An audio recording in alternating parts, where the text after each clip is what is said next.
Things are a bit chaotic these days, right?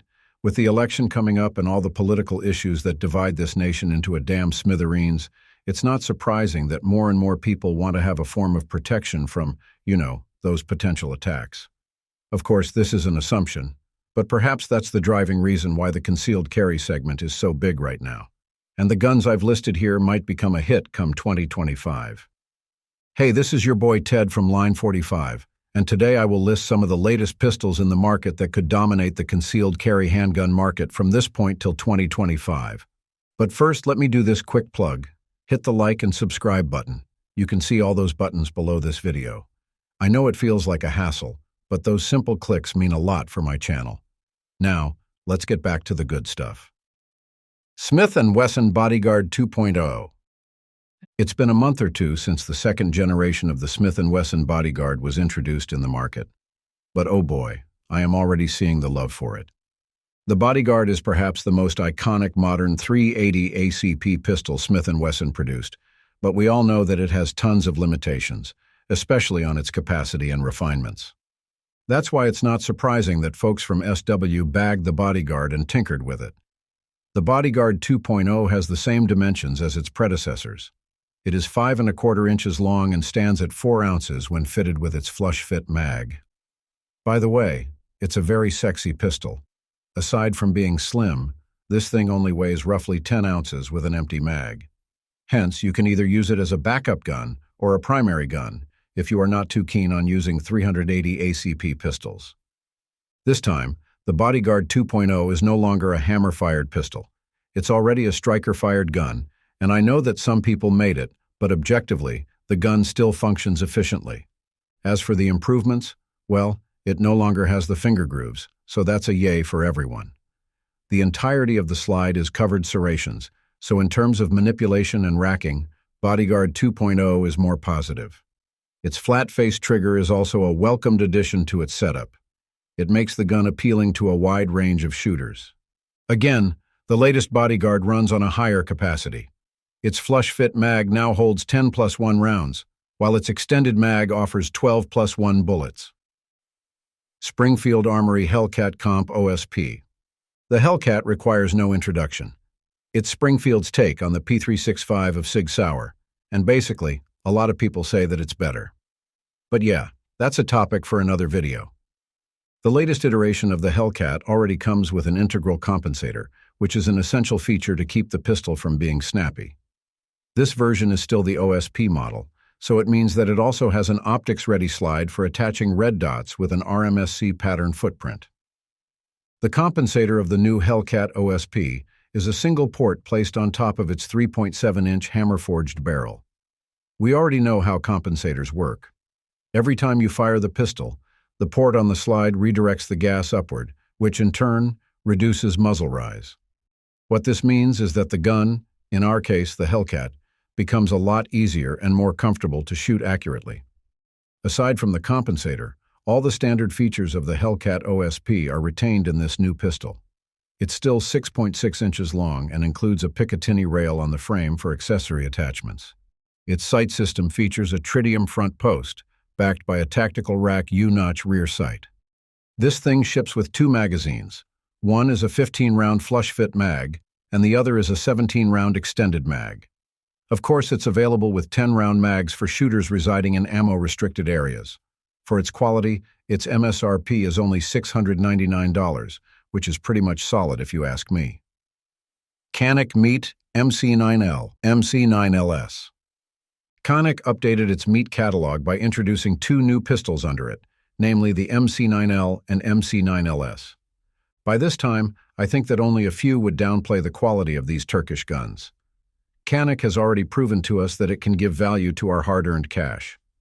The MC9L and MC9LS are practically the same pistols, but the MCLS is a bit on the longer side, yet these still qualify as concealed carry pistols. Side by side, it's clear that the slide of the MC9LS is longer.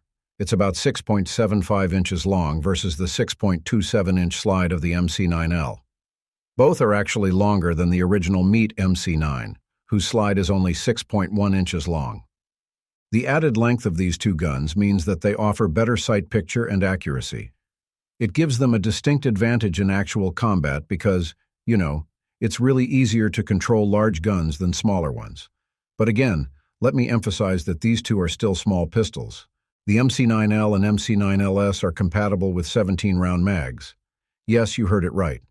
The extended mag for these two guns can hold up to 17 rounds of 9mm, and they are even compatible with old Canic magazines.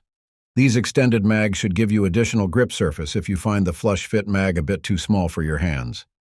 As expected, Canic treats its customers with tons of goodies. The hard case of the MC9L and MC9LS offers a complete package, as it includes 3 back straps, IWB holsters, speed loaders, and other essentials.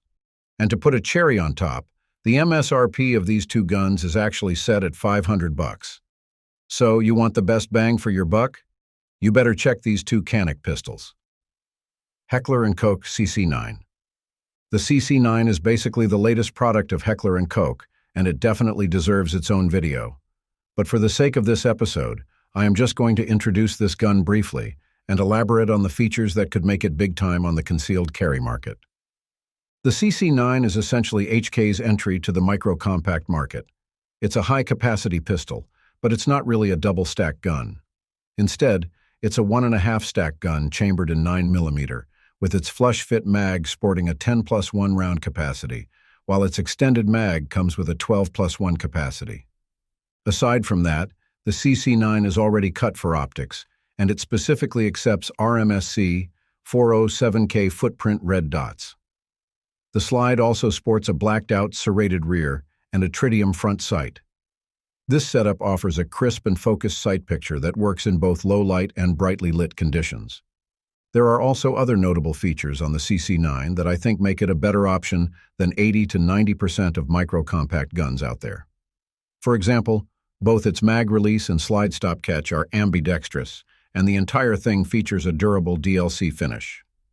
These features are very telling that this gun isn't cheaply built. Also, the CC9 lets you disassemble it, minus the need to pull its trigger. I don't know for some of you, but this is a convenient quality to have in a pistol you want to carry daily. For its size, the CC9 is only 6 inches long, 4.6 inches tall, and 1 inch wide.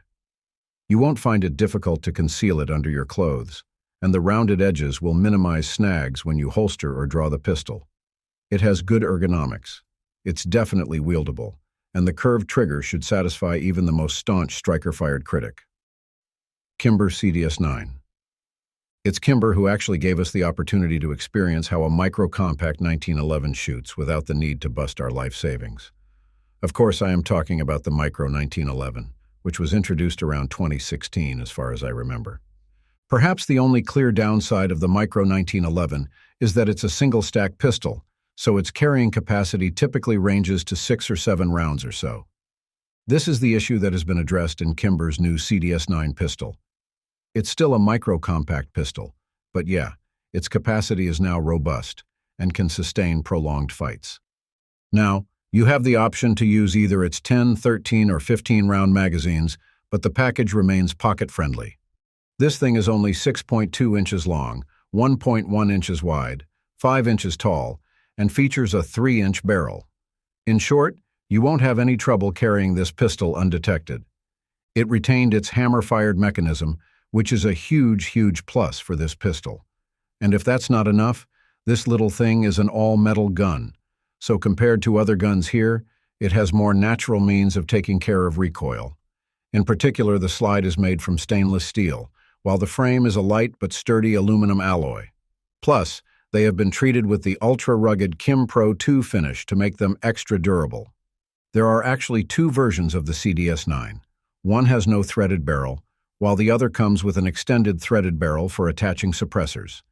It's a tasty deal since it's not every day that you get to see a microgun that can sport a muzzle device. Regardless of which option you choose, the CDS9 offers an optic-ready slide, ambidextrous controls, accessory rails, and G10 grip panels. That's it for now. Thanks for watching. If you liked this video, please hit the subscribe button and notification bell. Just press all the buttons. Those little clicks are free, but they help the channel a lot.